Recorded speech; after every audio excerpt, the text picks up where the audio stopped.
teve infância sabe. Já sentou debaixo do pé, pegou esses carocinhos assim secos, ó.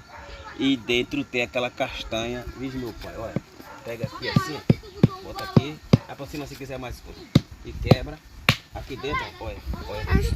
Tem uma castanhazinha, olha. Tá chovendo. Olha ela, olha ela, olha ela, olha. Essa castanha aqui, isso é rica em vitaminas e tudo demais de minerais, meu filho. Quem já teve infância, meu Deus, passou muitas horas debaixo de um pé de amêndoa desse e quebrando de uma por uma, viu, meu pai. Agora olha o tamanho, meu Deus, tem que quebrar muito. E haja munheca, olha, acaba vem aqui e sai quebrando, viu, meu Deus. Isso é pra quem já teve infância, viu? Eita, meu pai. Eita, grudou até castanha aqui. Olha, aí, quando vai abrir, ó, tá lá dentro. Olha, eita, rapaz, bichinho, olha. Aí esse aqui, ó, como é, eita, essa aqui tá verde, esfarelou. É.